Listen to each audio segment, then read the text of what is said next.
আসসালামু আলাইকুম। আশা করি ভালো আছেন আপনারা সবাই। আর আজকে আমি এসেছি রাইস লেকের পাশে ডনেট ল্যান্ডিং এই জায়গাটাতে।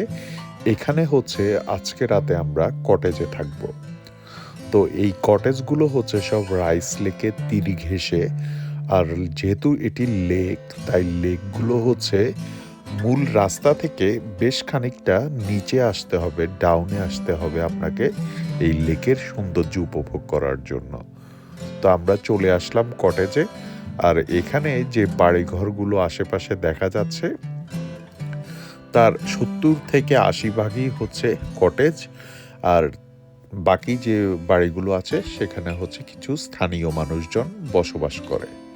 তো আমি গাড়ি এখানে পার্ক করে লেকের পাশে যে গভর্নমেন্টের বা সিটির যে জায়গাটা আছে, যেটা আসলে ওপেন ফর অল, এখানে হচ্ছে যে কেউই আসতে পারবে, যে কেউই এখানে দাঁড়িয়ে লেকের সৌন্দর্য উপভোগ করতে পারবে। তো আমরা সেখানে চলে আসলাম। তার কারণ হচ্ছে যেহেতু লেকের পাশ ঘিরে কটেজগুলো তৈরি করা হয়েছে, সো আপনি ওই কটেজগুলোতে উঠলেই কিন্তু লেকের ওই অংশটুকু আপনি উপভোগ করতে পারবেন। তো যেহেতু আমাদের কটেজটা একটু দূরে ছিল, বা ওই মধ্যখানে যে কটেজগুলো থাকে তাদের জন্য আসলে গভর্নমেন্টের এই জায়গাটুকু আছে নির্ধারিত। এইখানে এসেই আপনি লেকের সৌন্দর্য উপভোগ করতে পারবেন। আর যারা হচ্ছে ফিশিং পছন্দ করে তারা হচ্ছে এই জায়গাটা থেকে তাদের নৌকা বা বোট যেটা দিয়েই তারা ফিশিং করুক না কেন, এইখান দিয়েই হচ্ছে লেকে নামাতে পারবে। আর এই জায়গাটায় হচ্ছে বেশ সুন্দর করে শান বাঁধানো আছে। কাঠের একটা ডেক তৈরি করে দেওয়া হয়েছে যেন এইখান থেকে সবাই হচ্ছে এই লেকের সৌন্দর্যটা উপভোগ করতে পারে। আর ডেকের যে অংশটুকু নতুন দেখছেন, ওই অংশটুকু হচ্ছে এখানকার একজন স্থানীয় বাসিন্দা, উনি নিজে তৈরি করেছে। আর এর মাধ্যমে ওনার কিছু কর্মসংস্থানের ব্যবস্থা হয়েছে। যারা হচ্ছে এই জায়গাটা দিয়ে নৌকা পানিতে নামিয়ে মাছ ধরে বা নৌকায় করে ঘুরতে যায়, তাদের থেকে উনি পার বোট অর্থাৎ প্রতি নৌকা প্রতি উনি $10 চার্জ করে। তো ভালোই একটা লোকের কর্মসংস্থানের সুযোগ হয়েছে।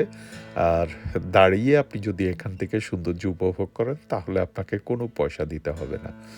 তো আজকের দিনটা যেহেতু আসলেই অসাধারণ ছিল, বেশ রোদ ছিল। যদিও আমরা সকাল সকাল এসেছি, বাতাসের কারণে ঠান্ডা অনুভূত হচ্ছিল। বাট লেকের সৌন্দর্য দেখে আসলে সেইটুকু আর গায়ে লাগছিল না।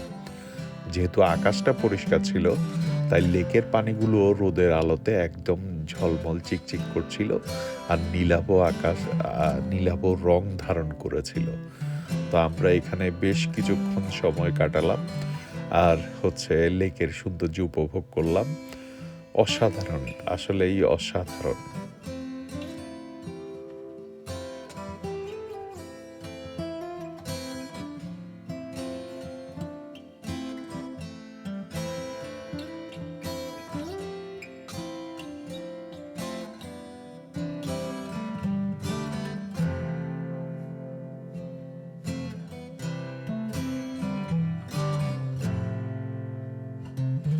তারপর আমরা লেকে সারাদিন কাটালাম, কটেজে সারাদিন কাটালাম। কাটিয়ে সন্ধ্যার পর হচ্ছে আগুন ধরিয়ে কটেজের বাইরে বসে ভূতের গল্প ছেড়ে দিলাম ইউটিউবে। ভূত এফএম, অর্থাৎ সে ভৌতিক একটা পরিবেশ তৈরি করার চেষ্টা করলাম আমরা।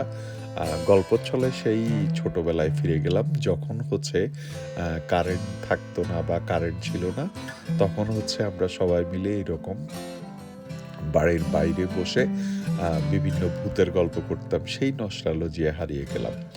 আর আকাশে অসংখ্য তারা দেখা যাচ্ছিল, বাট ভিডিও ক্যামেরাতে কেন তারাগুলো ধরা পড়েনি আমি জানি না। তাই হচ্ছে আমি এই ভিডিওতে কিছু স্টিল পিকচার অ্যাড করে দিব, যেগুলো দিয়ে হচ্ছে আকাশের তারাগুলো দেখা যাচ্ছিল। আর যেহেতু এখানকার চারপাশের বাড়িঘরগুলো কাঠের তৈরি, সেজন্য আমরা আগুনটা আবার নিভিয়ে ফেললাম। তার কারণ হচ্ছে আগুন না নিভালে এখানে তো আপনারা জানেনই সমস্যা হতে পারে। সেই জন্য আমরা আগুনটা নিভিয়ে ফেললাম। আগুনটা নিভিয়ে ফেলে আবার আমি লেকের ওই অংশটাতে যাব। এখন রাতের বেলায় সৌন্দর্যটা কেমন সেটা উপভোগ করার জন্য। আর এই যে স্টিল পিকচারগুলো দেখতে পাচ্ছেন, এই স্টিল পিকচারগুলো হচ্ছে মোবাইলেই আমি ছবিগুলো তুলেছি। মোবাইলে ছবিগুলো তোলার কারণে আকাশের তারাগুলো খুব স্পষ্ট সুন্দরভাবে দেখা যাচ্ছিল। ছোটবেলায় ঠিক এভাবেই আকাশে তারা দেখেছি। আর এরপর মনে হয় এবারই দেখলাম অনেকদিন পরে। তারপর সেই লেকের জায়গাটায় চলে আসলাম সকালে যেখানে এসেছি। আর এখানে এসে দেখলাম যে কোনো মাছ দেখা যায় কিনা। তো দেখলাম যে চিংড়ি মাছ, সানফিশ এবং বাস ছোট, ছোট এই মাছগুলো বসে আছে পানিতে। তারপর এখানে কিছুক্ষণ সময় কাটালাম, বাট বাতাসের কারণে বেশ ঠান্ডা অনুভূত হচ্ছিল।